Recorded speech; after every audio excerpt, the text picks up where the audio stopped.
அனைவருக்கும் வணக்கம். ரிஷபராசிக்காரர்களுக்கு இது கடவுள் எழுதிய தலைவிதி. ரிஷபராசிக்காரர்களுக்கு பரம ஏழை கூட பணக்காரராவதற்கான யோகம் நிச்சயமாக 30/9/2024 முடிவதற்குள் மிக வலுவாக கிடைப்பதற்கான யோகம் வலுவாக உண்டு என்பதை இறைவன் எழுதிய தலைவிதியாக அமைவதற்கான யோகத்தை நிச்சயமாக உருவாக்கி கொடுக்கிறது. ஏனென்றால் இந்த வேளையில் ராசியின் அதிபதியான சுக்கிரன் உட்பட 5 கிரகநிலைகள் ஆட்சி பலம் பெற்றும், அது மட்டுமல்லாது 2 கிரகநிலைகள் உச்சம் பெற்றும் சஞ்சரிக்க போகின்றன. ராசியின் ராஜ யோகாதிபதியான சந்திரனும் பல்வேறு வகையான வெற்றி வாய்ப்புகளை நிறைவாக அள்ளி கொடுக்க போகிறாருங்க. எனவேதான் செப்டம்பர் 30 முடிவதற்குள் பரம ஏழை கூட பணக்காரராவதற்கான நல்ல சந்தர்ப்பம் இந்த தருணத்தில் உண்டு. இது கடவுள் எழுதிய தலைவிதியாக அமைவதற்கான யோகம் நிச்சயமாக ரிஷபராசிக்காரர்களுக்கு உண்டு என்பதை கிரகநிலைகள் தெளிவாகவும் துல்லியமாகவும் உறுதிப்படுத்துகின்றன. ஏனென்றால் இந்த வேளையில் மிகவும் அற்புதமான பலன்களை அள்ளி கொடுக்கக்கூடிய வலுவான அமைப்பில் மிக அதீத பலம் பெற்று சனி கர்மஸ்தானத்தில் வீற்றிருக்கிறார். வக்ரம் பெற்றிருந்தாலும் நிறைந்த நன்மை உண்டு. ராகு லாபஸ்தானத்திலும், கேது பஞ்சமஸ்தானத்திலும் சிறப்பாக வலம் வந்து கொண்டிருக்கிறார். இந்த வேளையில் ராசியின் அதிபதியான சுக்கிரன், புதன், சூரியன் போன்ற கிரகநிலைகள் ஆட்சி பலம் பெற்றும், ராசியின் ராஜயோகாதிபதியான சந்திரன் ஆட்சி பலம் பெற்றும் உச்சமும் பெற்றும் சஞ்சரிக்க போகிறார். அதே போன்று வித்யா கரகரான புதனும் உச்சம் பெற்று சஞ்சரிப்பதால் நிச்சயமாக பல வகையில நன்மை நிறைவாக பெறுவதற்கான யோகம் இந்த தருணத்தில் உண்டு. சரியாக பயன்படுத்தி கொண்டால் மிக பெரிய அளவில் வாழ்வில் அற்புதமான மாற்றங்களை சந்திப்பதற்கான யோகம் கிடைக்குங்க. ஏனென்றால் எதற்கெடுத்தாலும் தோல்வி, யாரை நம்புவது, குடும்ப உறுப்பினர்களே நமக்கு பெரிய அளவில் துரோகம் செய்கிறார்களே, வேலையில் சிக்கல் என அனைத்திலும் இருக்கக்கூடிய சிரமங்கள் அனைத்துமே விலகுவதற்கான நல்ல வாய்ப்பை நிச்சயமாக கடவுள் எழுதிய தலைவிதியாக ரிஷபராசிக்காரர்களுக்கு அமைவதற்கான யோகம் உண்டு. உதாரணமாக ஒரு நபர் இருக்கிறார். அவர் மிக வலுவாக தன்னுடைய பணிகளை திறன்பட செய்து பல சொத்துக்களை சேர்க்கிறாருங்க. அவருக்கு ஒரு குழந்தை பிறக்கிறது. அதுவும் இரட்டை குழந்தை. அவருடைய மனைவிக்கு ஒரே நேரத்தில் பிறக்கிறது. இருவருக்கும் ஒரே ராசி, ஒரே நட்சத்திரம். அப்படிப்பட்டவர்கள் அன்பும் பார்த்தாலும் பெரிய அளவுல வேறுபாடு இல்லை. 2 குழந்தைகளும் வளர வளர வாலிப வயதை அடையும் போது மிகவும் சோம்பேறிகளாக மாறுகின்றனர். இவர் அந்த 2 மகன்களை நினைத்து எண்ணி வருத்தப்படுகிறார். இதனாலே அவருக்கு உடல்நல குறைபாடு ஏற்படுகிறது. அப்போது தன்னுடைய மகன் இருவரையும் அழைத்து, நான் இதுவரை என்னுடைய வாழ்வில் உங்களை சரியாக வளர்த்தேன். இனி உங்களுடைய வாழ்க்கையை நீங்கள் தான் திட்டமிட்டு கொள்ள வேண்டும். நான் சம்பாதித்த சொத்துக்களை பாதியாக பிரித்து உன்னுடைய பெயரிலும் உன் தம்பியின் பெயரிலும் எழுதி வைத்திருக்கிறேன். இது மட்டுமல்லாது நான் சேகரித்த பொன் பொருள் பொக்கிஷங்களை சரிசமமாக பிரித்து உனக்கு சேர வேண்டிய பங்கை உன்னுடைய நிலத்திலும், உனக்கு சேர வேண்டிய பங்கை உன்னுடைய நிலத்திலும் புதைத்து வைத்திருக்கிறேன். ஆனால் அந்த புதைத்த இடத்தை என்னால் அடையாளம் கொள்ள முடியவில்லை. எனவே நீங்கள் தான் அதை கண்டுபிடிக்க வேண்டும் என்று சொல்கிறார். இதை கேட்ட 2 நபர்களுக்குமே புதையல் என்றவுடன் சோம்பேறிகளாக இருந்தவர்கள் கூட சுறுசுறுப்பாக மாறுகின்றனர். அந்த புதையலை தேட ஆரம்பிக்கின்றனர். இருவரும் தங்களுக்கு பிரித்து கொடுக்கப்பட்ட நிலத்திற்கு சென்று குழியை தோண்டி அந்த புதையல் இருக்கிறதா என்ற பணியில் தீவிரமாக ஈடுபடுகின்றனர்.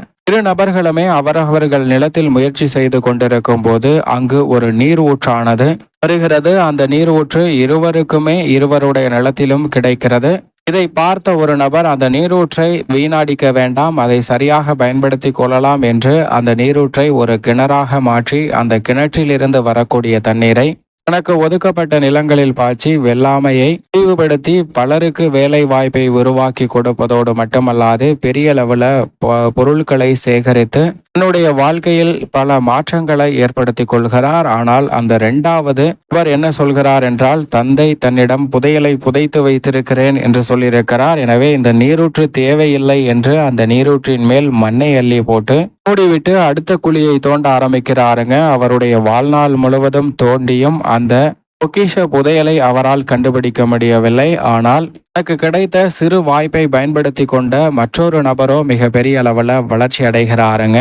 இருவருக்கும் ஒரே ஜாதகம், ஒரே ராசி, ஒரே நட்சத்திரமாக தான் இருந்தது. ஆனால் அவர்களுக்கு கிடைத்த வாய்ப்பை எப்படி பயன்படுத்தி கொள்கிறார்கள் என்பதில்தான் அவர்களுடைய வாழ்வில் பல மாற்றங்கள் ஏற்படுகிறது.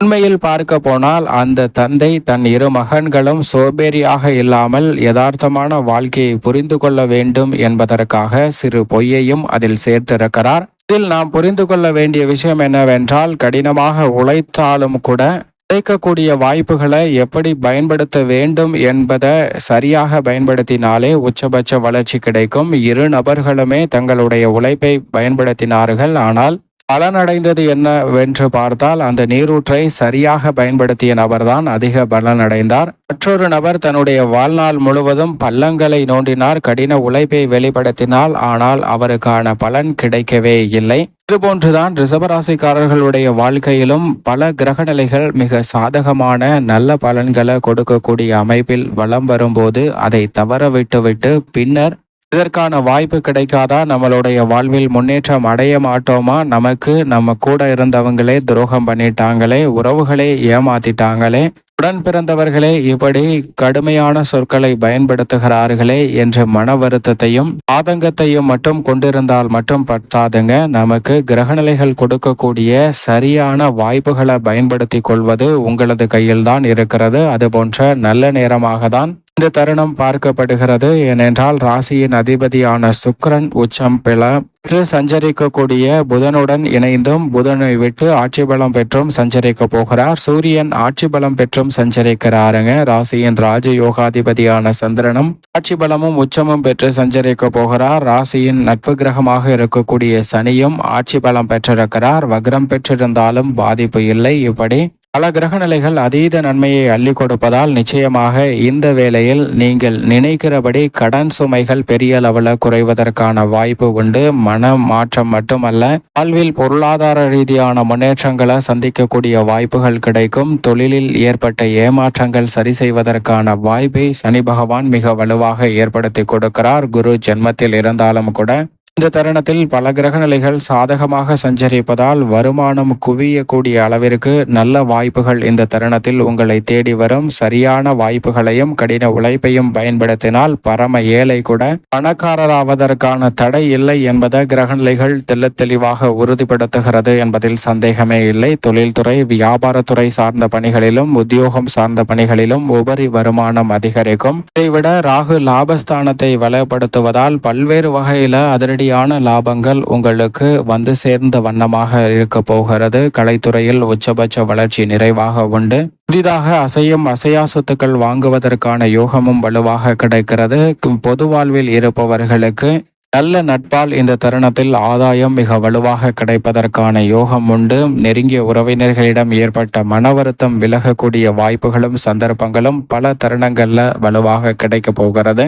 செவ்வாயும் ஜென்மத்தை விட்டு 2ஆம் இடத்தில் வலுவாக சஞ்சரிப்பதால் குடும்பத்தில் பல்வேறு வகையான சுப நிகழ்வுகள் கைகூடுவதற்கான யோகம் மிக வலுவாக கிடைக்கிறது. மேலும் இந்த தருணத்தை சாதகமாக மாற்றிக்கொள்வதற்கு நிச்சயமாக செப்டம்பர் 30ஆம் தேதி முடியும் வரை ரிஷபராசிக்காரர்கள் வாரத்தில் வெள்ளிக்கிழமை விரதம் இருந்து அருகாமையில் உள்ள வராகி அம்மன் ஆலயம் சென்று தீபமேற்றி வழிபாடு செய்யுங்கள். தங்களுடைய வாழ்வில் சந்திக்கக்கூடிய தடைகள் விலகி கடவுள் எழுதிய தலைவிதியாக பரம ஏழை கூட பணக்காரராவதற்கான நல்ல யோகம் நிறைவாக உங்களை தேடி வரும் என்பதில் சந்தேகமே இல்லை. ரிஷபராசிக்காரர்களுக்கு